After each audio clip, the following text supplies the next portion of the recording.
So hello everyone and welcome back to my channel. আজ গায়ে হলুদ আর আমি পরছি এই সুন্দর গাউনটা আর তার সঙ্গে এই কানেরগুলো। চলো লেটস গেট রেডি। তাড়াতাড়ি রেডি হয়ে আমি আর মা চলে গেলাম দিদিদের বাড়ি। সেখানে গিয়ে দেখলাম আমার দিদিও অলমোস্ট রেডি হয়ে গেছে, ও তো ভীষণ হ্যাপি। তো আমি তো আগের ভ্লগগুলোতেই জানিয়েছিলাম যে আমার জিজুর ভাইয়ের বিয়ে। চলো এই বিয়েটাতে ভীষণ এনজয় করছি। তারপরে আমি একটু পোজ মেরে নিচে চলে গেলাম। গায়ে হলুদ শুরু হতে এখনও অনেক দেরি আছে, তার আগে অনেক রিচুয়ালস ছিল যেগুলো আমি তোমাদেরকে দেখাচ্ছি।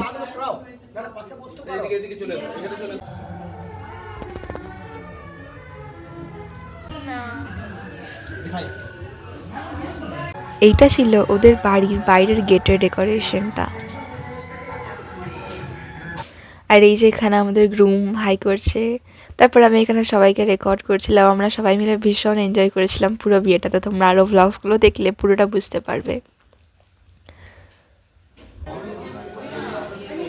এরপর এখানে আরেকটা রিচুয়াল ছিল, যেটা হচ্ছে খোলায় ধান দেওয়া।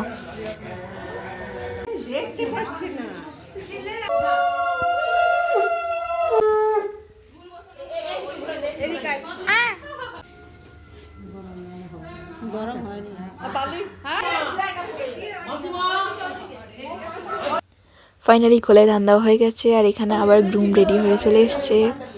তারপর বড়ি দেওয়ার একটা রিচুয়াল ছিল। বড়ি দেওয়া হয়ে গেলে তারপর ছিল ক্ষীর রাঁধা and then it's finally time for গায়ে হলুদ। ঠিক আছে, থাক থাক থাক না, যাও, আমি ছবি তুলবো না। ওইদিকে তোমাকে দে, এই মা আগে বড় না লাগা গো, যে তোমা লাগা আগে পরে তুমি না আগে তুমি লাগা।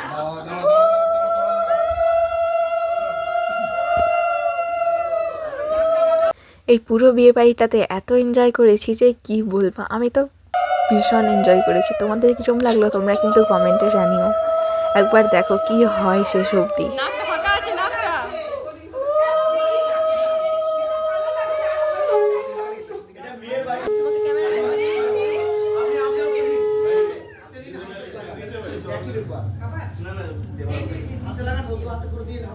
একটা রিচুয়াল ছিল কিন্তু ঠান্ডা জল ঢালা ওটা লাস্টে হবে। বরকে সবাই মিলে গা ভর্তি করে হলুদ মাখিয়ে হচ্ছিল ফটোশ্যুট, আর তারপর অনেক ছবি তোলা হলো, অনেক মজা হলো।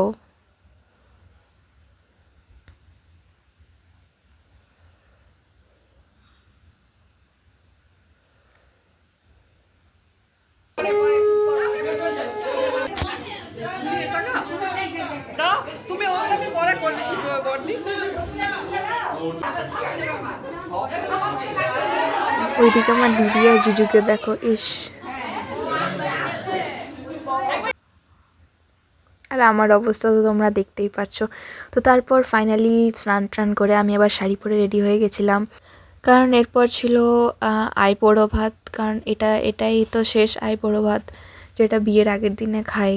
তো সেটাই ছিল। এখানে দিদি খুব সুন্দর করে সব কিছু সাজিয়ে দিয়েছিল, পান পাতার গাঁদা ফুলের ডেকোরেশন করে। খুব মিষ্টি লাগছিল দেখতে। আর খাবারগুলো এত রকমের আইটেমস ছিল, আমার তো দেখেই লোভ লাগছিল।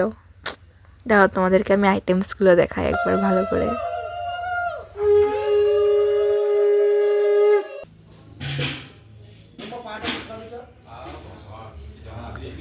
তারপর এখানে সবাই একে একে খাওয়াই।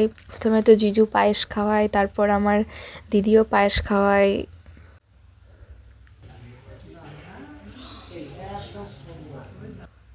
ওইদিকে নিদপরকে দেখো, নিদপর তো খুঁজেই পাচ্ছে না, ঘন্টা ছেড়ে ঘন্টা কাঁপে। এত খাবার একসঙ্গে দেখেও পুরো অবাক হয়ে গেছে। আমরা সবাই মিলে ভীষণ এনজয় করেছিলাম। সন্ধেবেলাটা পুরো রিলস করে কাটিয়েছিলাম আর চলে গেছিলাম একটু স্মার্ট বাজারে, কারণ কিছু চিপস টিপস এসব কিছু কেনার ছিল। এই দেখো আমাদের পুরো গ্রুপটা যারা সন্ধেবেলা রিলস বানাচ্ছিল। আর আমাদের রিলসগুলো দেখতে হলে দেখতে হবে নেক্সট ব্লগ। বা বাই, সি ইউ।